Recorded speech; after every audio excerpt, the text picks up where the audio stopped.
It's been my pleasure to introduce the second keynote, Carmela.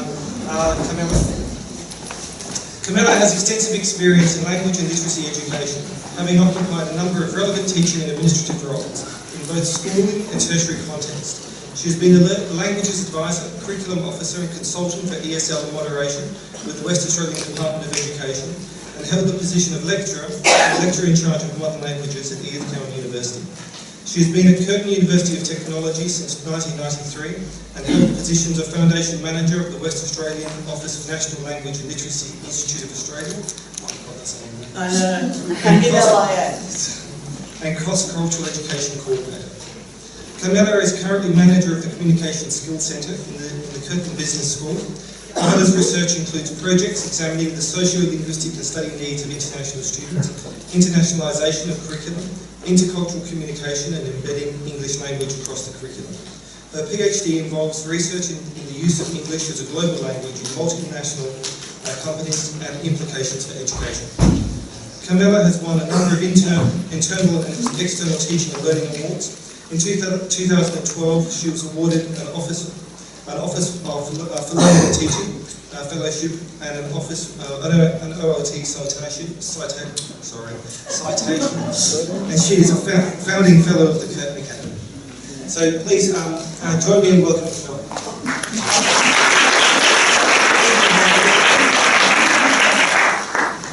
And thank you, David, for inviting me. I thought, shall I do this? And I was getting a bit nervous because I don't know the TAFE audience so well, but I thought, I have been a couple of times, I've spoken actually at another conference a few years back and to another group of ESL colleagues, and I thought, well, yeah, it's my area, I love this topic, so I thought, yes, why not?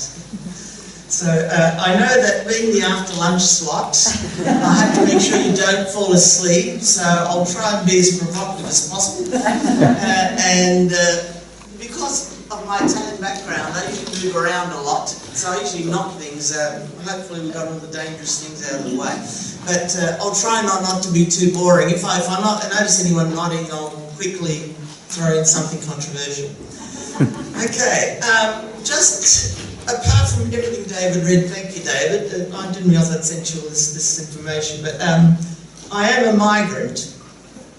Although how long one remains a migrant is interesting. I came out at age 6.5 to Australia. So I'm a first generation migrant. I don't tend to think of myself that way. I tend to think of my parents as first generation and me as second generation, but I'm a first generation migrant. I'm also an ex-ESL speaker, English second language. That's how I started. I could already read and write Italian when I arrived, and then I had to learn English as a second language. So how long do you remain one of those? Because now I go around saying English is my first language, but it's not my native language. My native language was probably Sicilian, not even Italian. Sicilian was my first language, and then Italian, and then English, and then other languages I dabbled with at uni. But, so how long does one stay a second language speaker? That's another interesting thing, because these concepts, we tend to think of them as set in concrete, but they change over a lifetime.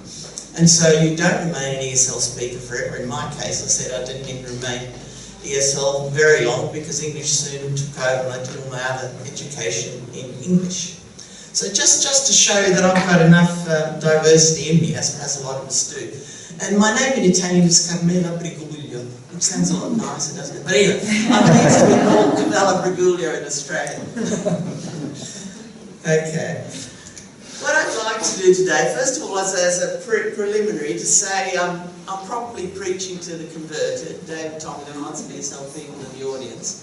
And in Italian we say, ha inventato l'acqua calda, that you act like someone who's invented hot water. In English we say, teaching your grandmother how to suck eggs. I don't know where that comes from.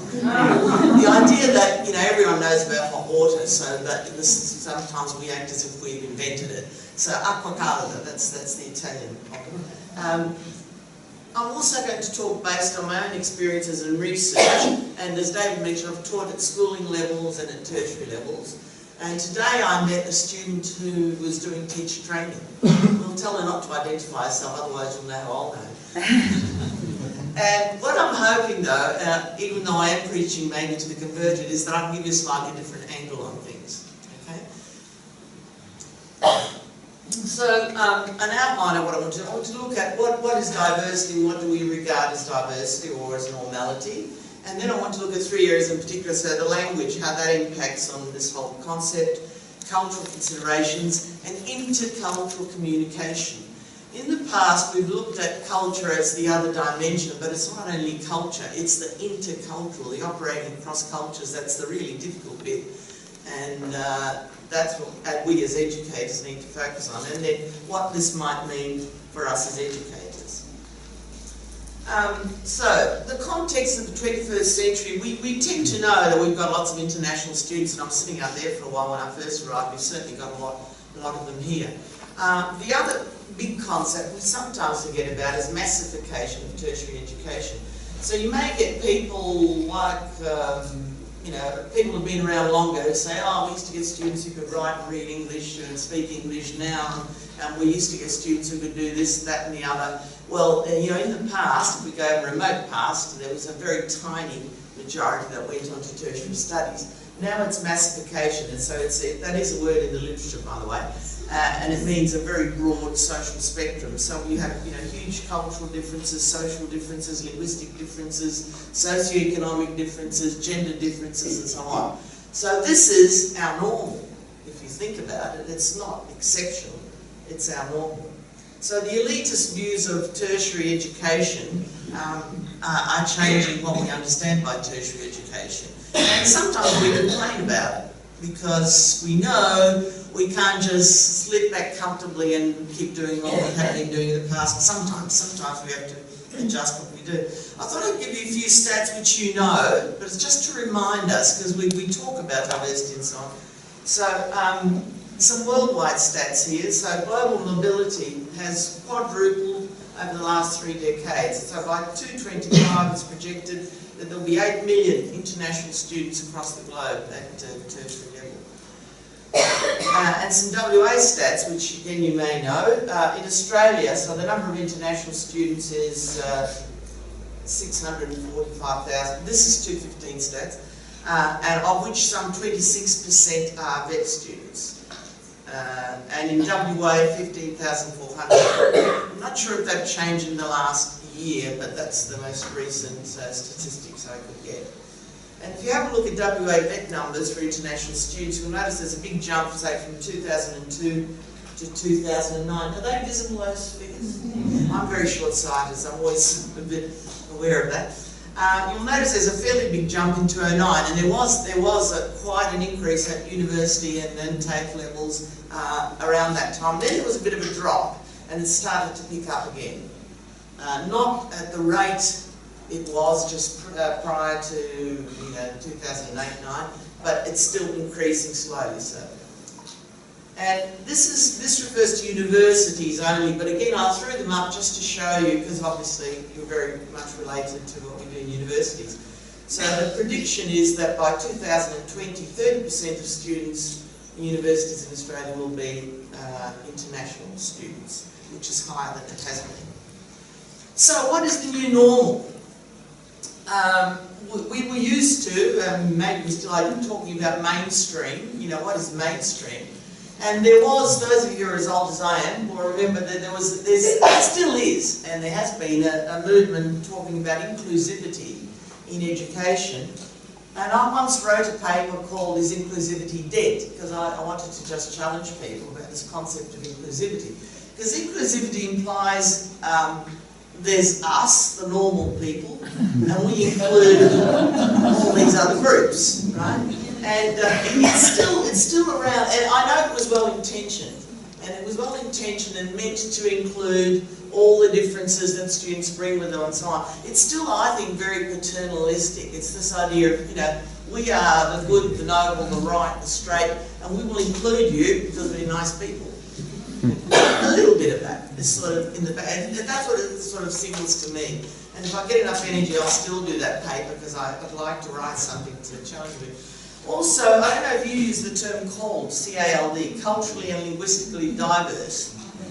It's in all our policy documents. As far as I know, it's used in WA in various departments. That again is a stupid term because it implies all you other funny people out there, but not us. Because if you say cool, we're talking about students from cool background. It doesn't mean Aussie students, which is ridiculous. So if we went to China, we'd all be cold. But if we're here, maybe we're not cold. We're mainstream, whatever. So I would rather get rid of that term altogether, but I know I've seen it in government documents the same various departments. Is it used in? Yeah. That's just my opinion, by the way. No one else says that, but I don't like it because it implies those other people, not us. If it's totally comprehensive of the population, then we're all cool, aren't we? I'm cool, you're cool, we're all cool. So how can we say there's a group out there who is special and we give them a special term as culturally and linguistically diverse? So we've got to watch the terms we use, I guess. All our classes are, and if they're not, again I would challenge you and say they should be very diverse. If you have classes which seem to you very, very, stereotyped in one way or another, maybe you need to throw in a bit of diversity because the world out there is telling us that's what we have to operate in the future. There are going to be very few contexts that are simply of one type or stereotypical. The world students are meeting is going to be very much a diverse world, and we have to prepare them for that. So if our classes are very much one way, maybe we need to look at how we attract students across the board. And the skills for operating in culturally and linguistically diverse contexts are very much wanted by employers and therefore by all students. And we mean all students. So local, international, mixtures, transitional, etc. So we develop the necessary skills through our teaching and learning. Now I've got curriculum as well as extracurricular activity. My own belief is that we can't control as much the extracurricular stuff. Our students meet the real world out there and that's great. But we can control, to some extent, to a great extent, what happens in our classrooms. And I know that's old-fashioned to talk to classroom. I know there's online and all that other stuff, but I still get a real buzz when I have a group of students in front of me. And we interact and we do things. Anyway, so if we can include into our teaching, whether it's online or face-to-face, activities that involve our students in mixing across languages, across cultures, across groups, that's what we should be doing in the curriculum because that's what we can control. And I'm a great believer in the power of group work when it's taught. You don't just let it happen, just say, okay, you have to form groups and do a group assignment. And sometimes, some of my uni colleagues have been guilty of that, and I've reminded them, no, if we put them in culturally mixed groups, which we should do deliberately, I do deliberately in units I've taught, I actually, one assignment said, you have to have at least 4 different nationalities in your group. That was one of the conditions of the group. And I told them why. We often don't tell students why we're doing stuff. I said, we're doing this because that's the sort of world you're going into, where you have to learn to operate with people from different languages, different cultures, different backgrounds, and we know you will pick up some really useful skills if we mix you up, and we know it may not always be comfortable, and we know it would be safer and less stress if you work with your little group of Chinese friends or Aussie mates or whatever, but we want you to do this because we know it's good for you. And actually, when we've interviewed students, and I've done a few studies with students, local, international and so on, international students have used the word force. They said we want to be forced to go into groups. Because the natural human tendency is, if it's easier for me to talk to my 4 mates in the corner, that's what I'll do. We all do that. And so it is more effort to work in a mixed group, but that's the whole point. But again, I say we don't often tell students why we're doing that. So some lecturers say, oh no, I won't force them into mixed groups. And I say, why? You tell them why you're doing it. You tell them you want to pick up certain skills and so on. So, some considerations of these things for teaching. Now this is stuff you do know, and I say I'm hoping maybe I'll give you a slightly different angle or just reinforce your beliefs. I don't expect I'll be teaching you anything totally new. But I want to look particularly at language, culture and intercultural.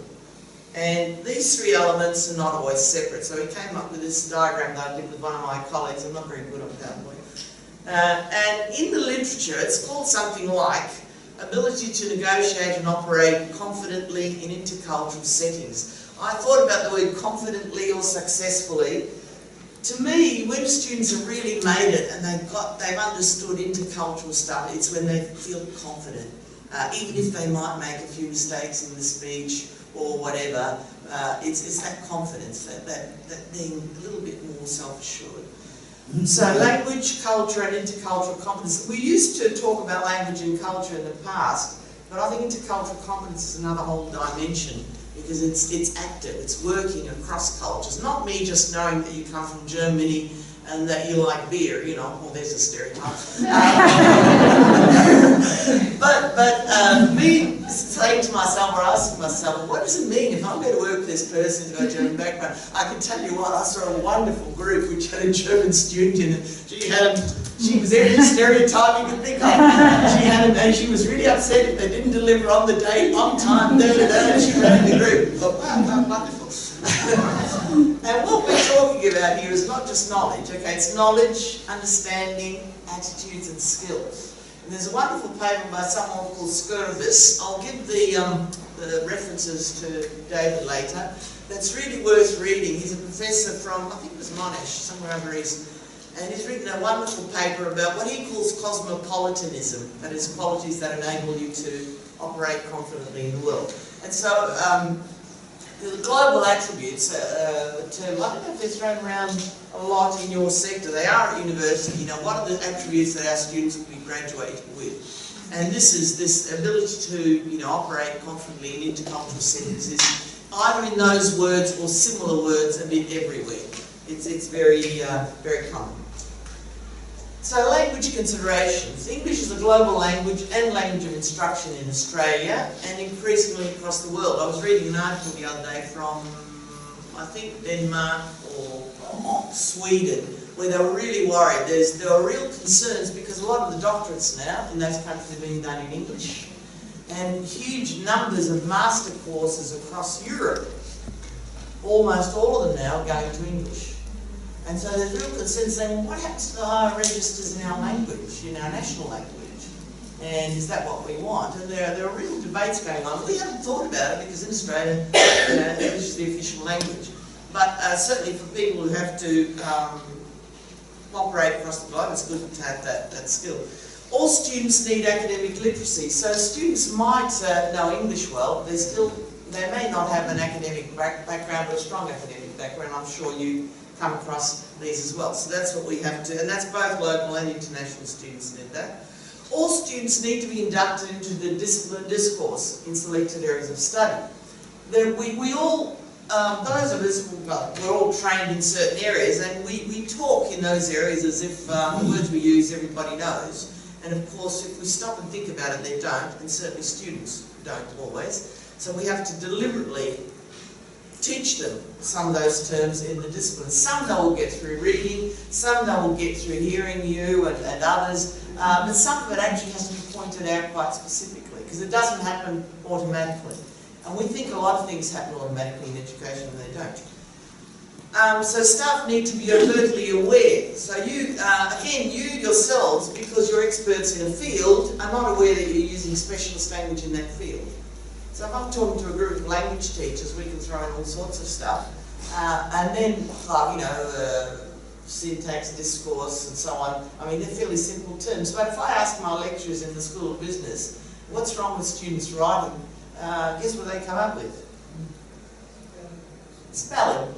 Because that's safe, everybody knows what spelling is. But it's not serious. I mean, spelling is, yes, it's serious if it's on a letter you're sending to an employer. Okay, spelling errors could be a problem. But it doesn't really hamper them a lot at all. It's just that something people can hang on to and they understand. Or if I say, look, there's some clauses the student is using have a bit of a problem, and they'll say, oh, what's that? So there's little doubt about a correlation between facility with language and success in tertiary studies. Now I just thought I'd show you some of the language stats worldwide. By the way, this Gradol, who's on the slide too, he was a professor of linguistics, and he left the world of academia for the real world, which is interesting. He probably gets paid a fortune. Very clever man. He wrote 2 books that you can download for free from the British Council website. And one is called English, I think one is called English Now and English Next, these two books. And they're fascinating, they've got all sorts of interesting stats. And of course, you know, these stats are approximate, you know, we don't know exactly how many speakers of these languages there are, but this is a rough estimate. But Matt, do you think those will change in the next 20, 30 years? Because he's given a prediction for 250. So at the moment, English is at number 2, and growing ESL, English is second language, so because growing numbers of people all over the world are learning English and so on. What do you think? Will it rise or fall? It actually falls. So English is not going to take over the world, and interestingly, one of the places where it's fallen a bit is on the internet, because other languages have come online that never used to. So the percentage of English currently on the internet is shrinking a bit. It's not going berserk. But the point about English is that it's going to be still going to play a crucial role, because it's going to be the chief second language of bilingual and multilingual speakers. It is even now. In Europe, the first foreign or second language study English all over the world.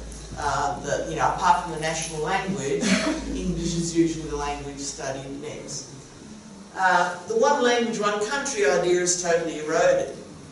This is Gradol's research shows. He says multimodal text will change communication in the future. This has already happened. It's happening with our little kids who drive along on their text thingos to nearly kill us. Yes. Yeah.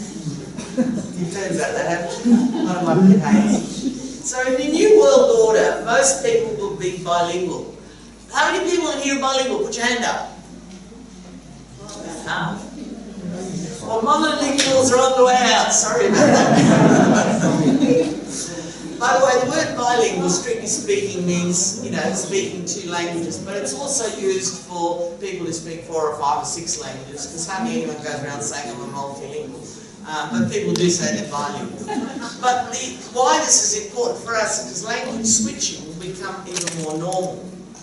So I don't know whether you are one of those people who says, you've got to speak English all the time. You can say that. It doesn't happen. Because real language is different, and especially just tell them, when you're outside, I want you to speak English, not Chinese. They won't.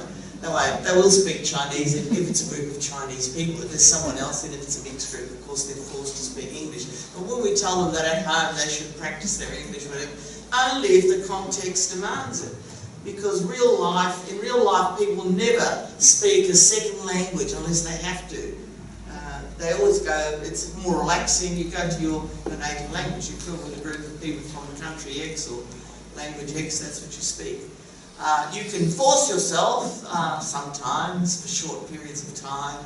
If learning French is an exotic language, you might, talk to yourself or your partner for 20 minutes, but that's about it. It doesn't happen that people, will deliberately speak English when you've got a group of Malays or a group of Chinese or a group of Japanese, whatever, Germans, French. They will tend to go always to the native language. It's also quite exhausting. And so if I've had a hard day studying in English and I get home, I don't have to think about what I'm saying. It's just relaxing just to speak.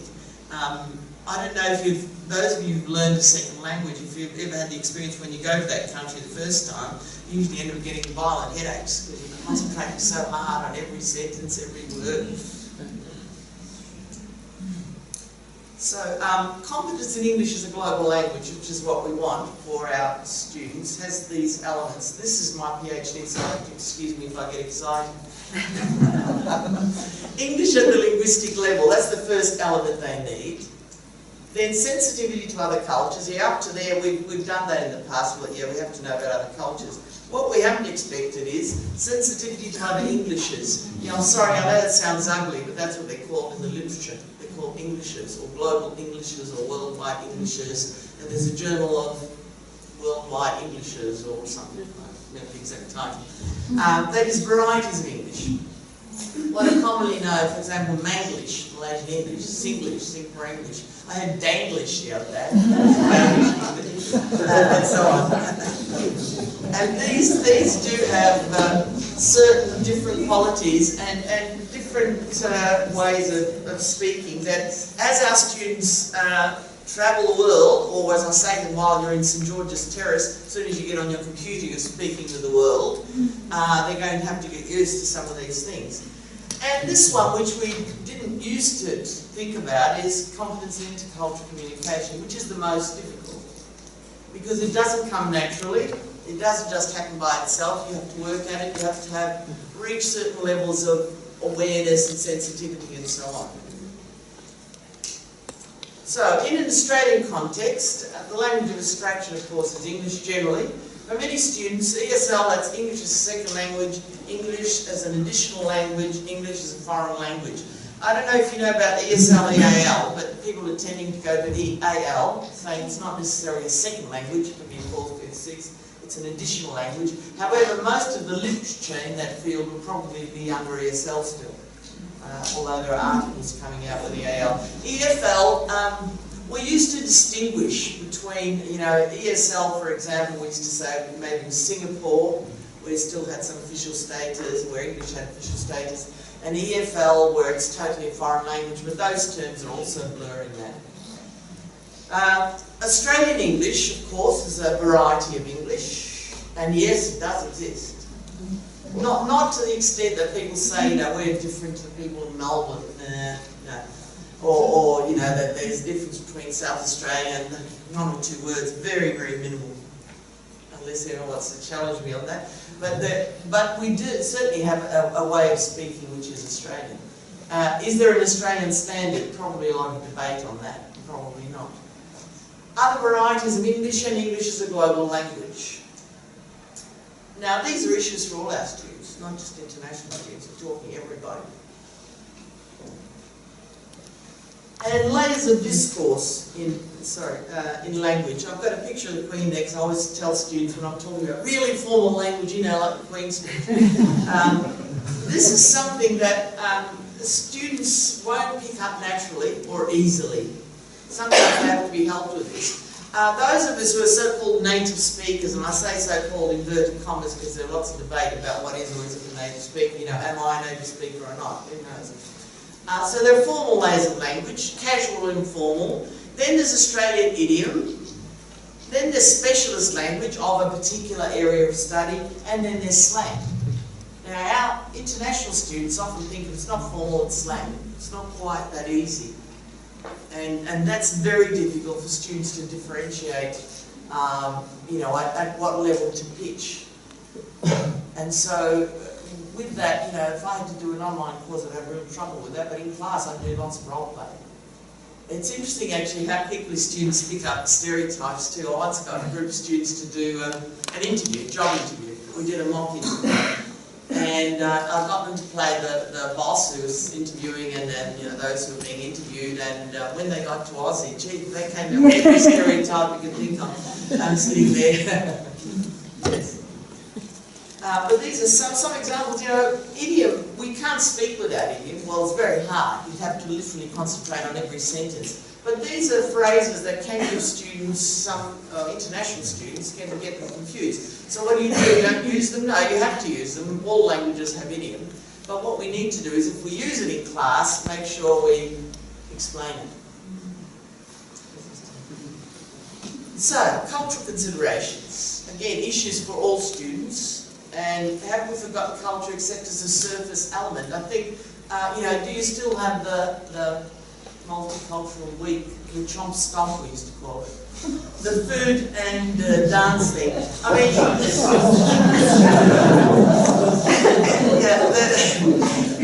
there is a place for that. But, when I talk of culture, I like thinking what's going on in people's heads and hearts. Not national costume and so on. And I remember when I first went to Curtin, they wanted me to advertise students coming there in their national costume. I said, no way. Some of those might have a wonderful history of 2,000 years, but they're not helping today's students to mix with our today's students here in WA and so on. So yeah, you have to be very careful of the cultural stereotypes. How am I going for time? Okay. So some possible issues for international students. Different culture, of course, personal culture and organisational culture. And I think that's what we have to keep in mind, that there are these two elements. Different language for international students, but also not just the language, but the different style of interactions. That's what they're not going to find that in books. And that's something they have to pick up. And it's very hard to pick up all the unwritten rules of culture, which we have in our heads. We grew up with, we acquired them as we went. No one ever said, well, they do sometimes say, oh, you have to say thank you and please, and mums and dads do that. But a lot of stuff's picked up sort of intuitively. You just grow up with it, you know, that's the thing that people do. But if you're a new person to the country, you might have some real problems. So there can be lots of unclear expectations and ambiguity or lack of familiarity and comfort. That's the other thing. You might understand something. Doesn't mean you're happy with it or familiar or comfortable with it. I still find students still have trouble calling me Carmela. So they call me Dr. Carmela. or Miss Carmela or whatever. Because in Australia you say, I'll call me whatever. But it's still hard for students to do, even though they know that in Australia this is what we do once we give you permission to do that. So international students, of course, can experience insecurity in all these ways: new country, new education setting, also new institution. Even if they come from another campus, it's always a slightly different administration, slightly different bureaucracy, and all those things can cause some confusion and panic. Because in the stereotypes we tend to say, for example, you know, Asian students won't challenge the teacher. And we've asked students, you know, where we say things in class like, you know, I want you to challenge what I'm saying, and you have to be really brave to do that, but anyway. And quite apart from the cultural unease with that, we find that some of them say there are all sorts of other reasons why they won't. Because they might have a question, and they think by the time I've worked out exactly how I want to word it in English, the situation's passed. Or someone else has jumped in with a question and so on. So it's not just that they don't want to challenge, it's that language and facility with it. That's what I've mentioned. And they do want to meet other students, but they're shy and not sure about how to approach them often. And we've just done recently a writing task that we give students. And we asked them about why they chose Curtin and what they expect to happen in the first semester. And almost invariably, I was amazed how many students said that were international, said, I chose Curtin because I really want to know about Australians and Australia. And then you think, do they really get that when they come here? Yeah, they're all sitting in the same class, but do they actually mix? And one of the things that has come up, a lot of students have said they've never been in an Australian home. So it's, and Aussies, you know, one of the myths is we're the friendliest nation on earth, aren't we? Very friendly. We're very friendly, but we're friendly maybe on a surface level. I don't know. But certainly that's something that international students, almost without exception, say one of the reasons they chose Curtin, they want to learn about the Australian culture in Australia. That's why they came to us. So, local students, perhaps less worrying, but they're not sure how to interact with international students sometimes, or not sure how to include them, or if they want to be included. And unclear expectations of group work. We found this is a real bane. There are different perceptions in the eyes of different students about what group work means. So, for Aussie students, group work means what?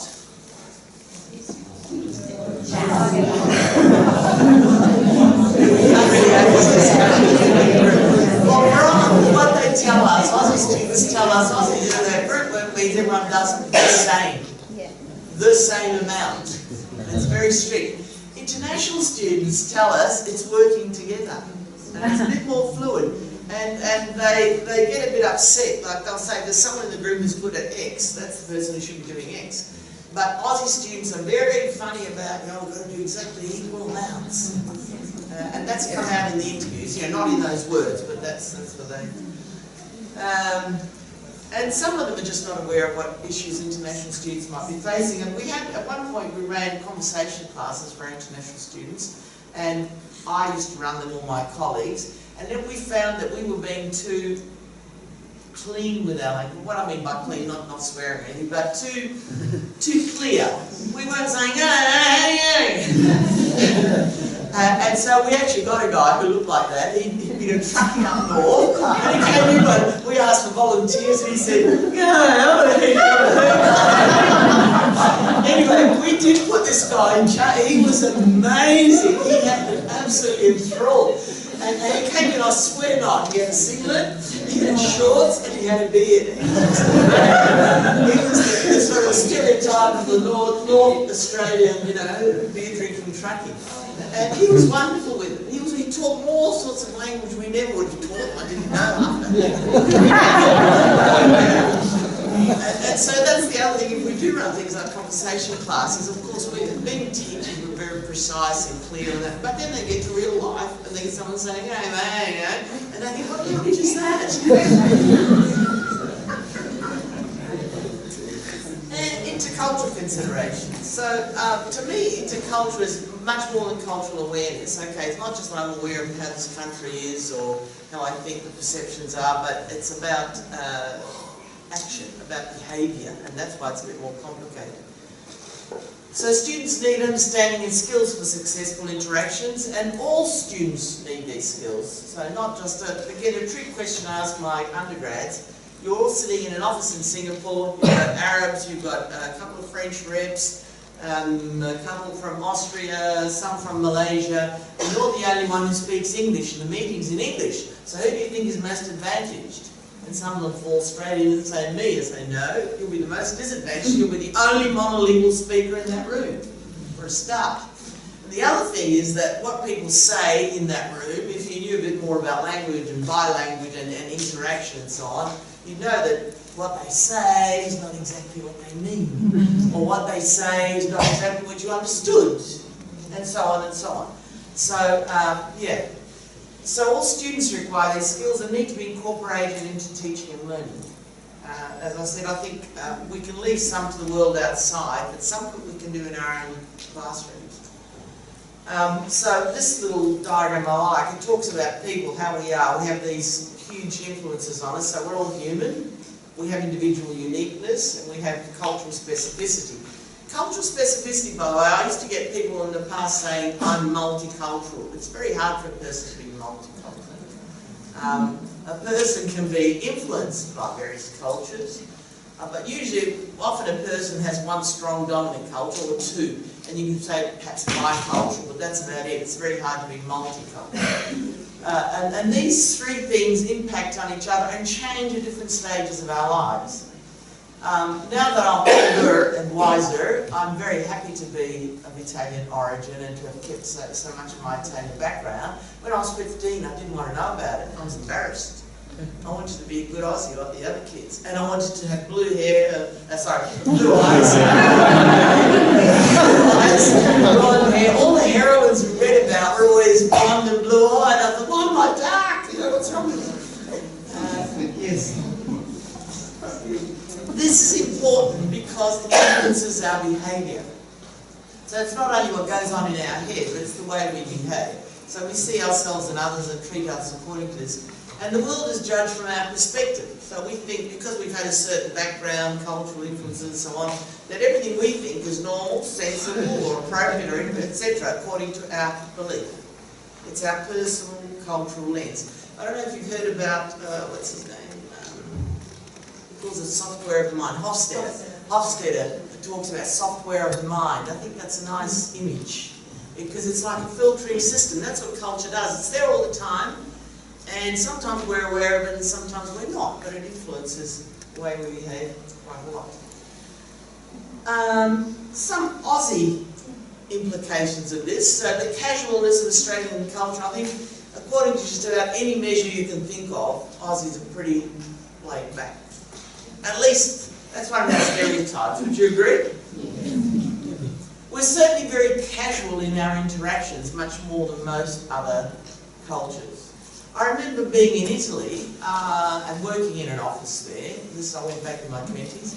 And every morning the accountant would come in and the girl would say, "Good morning, accountant." That is, they use titles to address people all the time. And like, "Good morning, professor," "Good morning, this and that." So even in, you wouldn't think Italians are very formal, but that's, for example, a custom thing. And certainly a lot of cultures. We don't tend to use many titles in Australia, but and I think we are on the whole a bit more relaxed. I remember even an American professor who was at UWA coming over to visit me, and she was annoyed.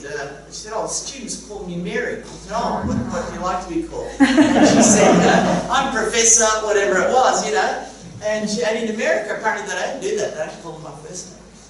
And so she didn't like that at all. So some Aussie students are just presumed. I still say to students, wait until you're told you can call someone by their first name. Say no. But certainly.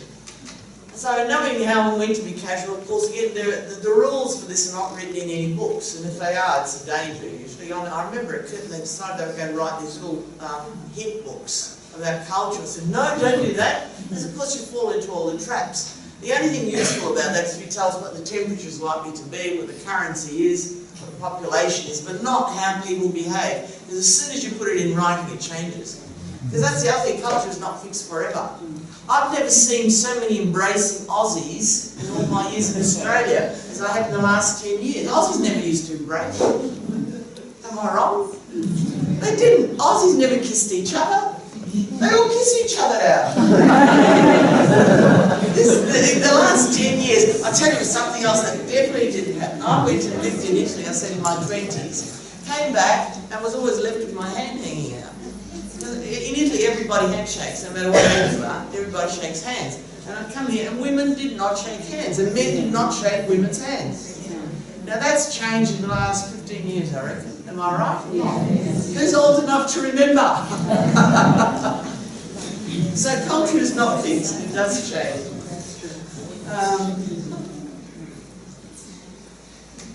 Overt politeness signals, so things like a handshake I was thinking of there. But also in Australia we tend to show politeness by could you? Could you do this? Could you just pass me blah blah? That's a polite way of asking. And I worked with an English girl, Anglo-English, who said to me, I think that's so rude. I said, what do you mean? That's how polite for me. I said, what would you like to say? She said, would you? Would you? Yes. This was a straight Anglo person saying it should be would you. She regarded could you as very casual and impolite. Whereas saying Australia generally could you is the polite form. Please and thank you. We use that a lot in Australia. And some other languages, and I get complaints from the secretary saying, oh, these international students are so rude. They never say please and thank you. And in some languages, the politeness comes in the level of language you use or the form you use. For example, in Italian, I can use a polite verb or a familiar verb. So if I'm saying to my child, pick that up, I'll use one form. If I'm saying to an adult, could you pick that up, I'll use another verb. But I don't use the could you or the please because it's already polite.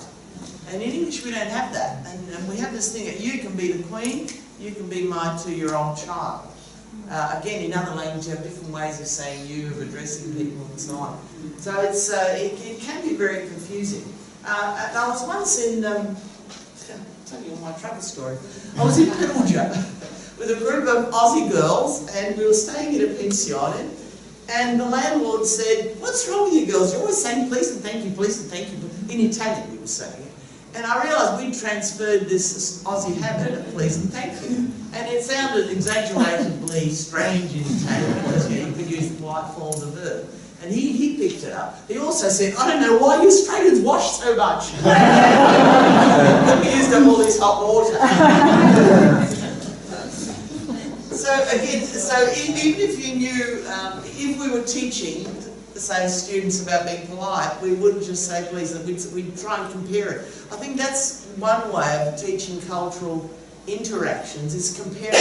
Okay, what we're doing is showing politeness. So how do you show politeness in your country, in your language? This is how we do it in Australia. So it's this comparison. And this is male-female differences in cultures in transition. That's what I said about the handshake and the hugging. Yeah, take note next time you go out. Including adolescents. Gee, you're always hugging everyone.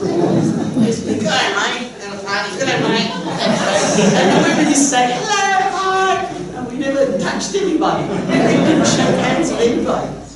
Now it's changed. At least in a business setting it's changed. I think in a business setting, actually I still haven't seen too many women shake hands. Two women. They do? They do? I don't know. We'll have to watch that, see if we can record it.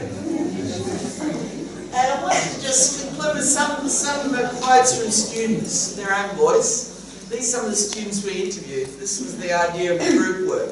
I find it difficult to communicate with and understand people from different cultures, and I felt that I carried more of the workload and did not complete the assignment as well as I could have if I was working on my own. And this is an international student saying, I find on many occasions that Australians tend to be more dominant in discussion, and therefore international students do not participate and tend to allow others to talk. This is a good experience from someone. I can't remember the background of the student, but he was from overseas. I like teamwork. We sometimes have an assignment as a team, 4 or 5 people.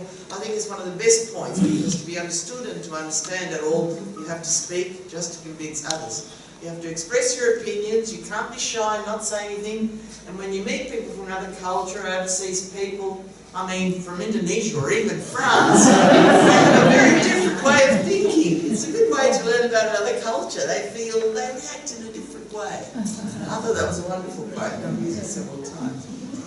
So, what this means for us, how am I going for time? Intercultural communication means we all need interpretability as well as intelligibility skills. Intelligibility means making ourselves understood. So of course we expect all students to have high levels of English language competence, but as well as that, we all have to start developing skills for interpreting, for understanding, especially tolerance for different accents. That's not easy, but you'll notice that the world is full of English accents. People no longer talk about that person speaks with an accent, because everybody speaks with an accent of some sort or another. I was told I sound very Aussie, but I didn't. I do. Although someone said, I can tell you, I could tell you, I said, oh rubbish, I've been here that many years. They were just making it up.